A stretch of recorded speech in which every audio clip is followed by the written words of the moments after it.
প্রিয় দর্শক, আসসালামু আলাইকুম। আজকে হচ্ছে শাওয়াল মাসের রোজার দ্বিতীয় রোজা রেখেছি, একই সাথে আমার জন্মদিনও। তো মহান আল্লাহর কাছে শুকরিয়া স্বরূপ আমি জন্মদিনের রোজাও রেখেছি, শাওয়াল মাসের দ্বিতীয় রোজাও রেখেছি। তো আজকের ইফতার আইটেম কি কি আছে সেটা তোমাদের সাথে শেয়ার করছি। চলো দেখা যাক ইফতারে কি কি আছে। দেখো প্রিয় দর্শক, আজকের ইফতার আইটেম তো আবার আজকে স্পেশাল মেনু করছে তোমাদের আপু, সেটা পরে শেয়ার করবো তোমাদের সাথে। তো প্রথমে আমি খাবো, প্রথমে সুন্নত হিসেবে খাবো খেজুর। খেজুরটা খাওয়ার পরে আমি apple cider vinegar with the মাদারের পানিটা খাবো। এখানে রয়েছে 1 চা চামচ apple cider vinegar with the mother, 1 table চামচ apple cider vinegar with the mother, 1 glass পানি, একটু লেবু রস, একটু আদার রস, পানিগুলো একটু কুসুম গরম পানি। এরপর আমি এখানে খাবো এই যে চিয়া সিড ভেজানো পানি। তো এই চিয়া সিডে আবার রয়েছে কি লেবুর রস। তো চিয়া সিড ভিজিয়ে রেখেছি, এই পানিটা খাবো। এটা খেলে হেলথ বেনিফিটস, এটা তোমার যে কোষ্ঠকাঠিন্য দূর করে, আবার ওজন কমাতে সহায়তা করে। এরপরে আমি ডিম ভাজাটা খাবো, যে যথারীতি প্রতিদিনের মতো পেঁয়াজ মরিচ দিয়ে 2টো ডিম ভাজা হয়েছে, সেই ডিম ভাজাটা খাবো। এরপরে আমি এখানে আছে যে পেঁয়াজু ভাজা আর হচ্ছে ছোলা ভাজা। তো আজকে এগুলো খাবো, পেঁয়াজ ভাজা, ছোলা ভাজা।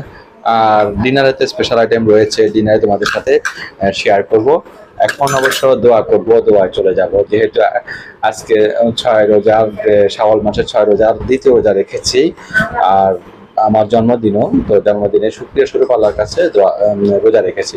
আজকে আসলে রোজা রাখার কোনো কথাই ছিল না, মেইনলি তো জন্মদিনের জন্য রোজা রেখেছি, সাথে আবার শাওয়াল মাসটাও আমি নিয়ত করেছি, তাহলে একই রোজায় 2টি সওয়াব হয়ে যাবে আল্লাহ মহান আল্লাহর কাছে। তো তোমাদের কাছ থেকে এই ব্লগ থেকে এখন বিদায় নিচ্ছি, পরবর্তী ব্লগে তোমাদের সাথে দেখা হবে প্রিয় দর্শক। আল্লাহ হাফেজ। প্রিয় দর্শক বন্ধুরা, তো ইফতার করে আমি নামাজ পড়েছি, মাগরিবের নামাজ পড়ে এখন আমি আর কিছু খাবো না। এখন খাবো হচ্ছে কফিটা খাবো, কেননা আজকে স্পেশাল আইটেম, সেটা আর একটু পরে খাবো, এখনো হয় নাই। তো কফিটা খেয়ে নিচ্ছি, কেননা মাথাটা প্রচন্ড ধরেছে।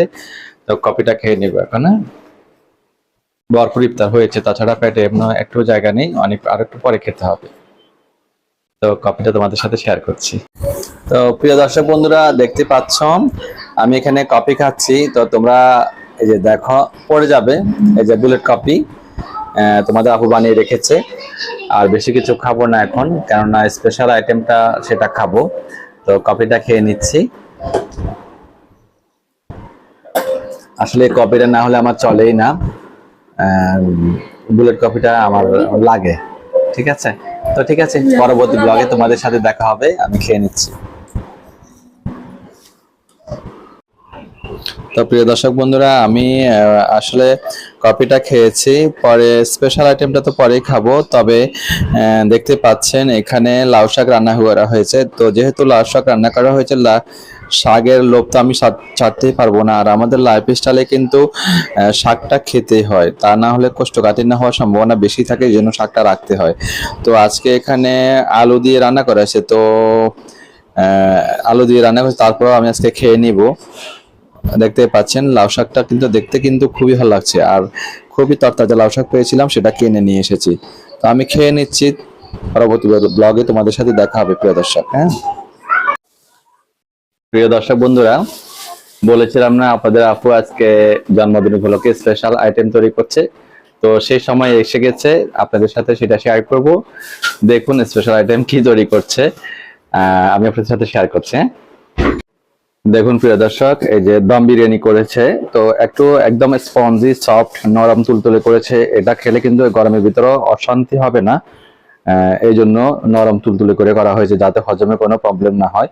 দেখতে পাচ্ছেন কালারটাও কিন্তু অসাধারণ এসেছে, আর খেতেও ভীষণ সুস্বাদু হয়েছে। ওর দম বিরিয়ানিটা অসাধারণ হয়। তো আর করেছে পায়েস, দেখতে পাচ্ছেন মিষ্টান্ন শেষ পাতে। আর এখানে পেঁয়াজ কিউব করে কেটেছে, আর এখানে সালাদ রয়েছে, শসাটাকে কিউব করে কেটেছে। এই হচ্ছে স্পেশাল আইটেম। আরো অনেক কিছু করতে চেয়েছিল, আমি বলছি না, এত কিছু করা লাগবে না, একটু হলে যথেষ্ট। ঠিক আছে, তো আপনাদের কেমন লেগেছে স্পেশাল আইটেমটি অবশ্যই কমেন্ট সেকশনে কমেন্টস করে জানাবেন। যারা ফেসবুক থেকে দেখছেন তারা আমার পেজটিকে ফলো করে রাখবেন, আর যারা ইউটিউব থেকে দেখছেন তারা আমার চ্যানেলটিকে সাবস্ক্রাইব করে নিয়মিত আমার চ্যানেলের পাশে থাকবেন। সবাইকে অসংখ্য ধন্যবাদ ধৈর্য ধরে ব্লগটি দেখার জন্য। আল্লাহ হাফেজ।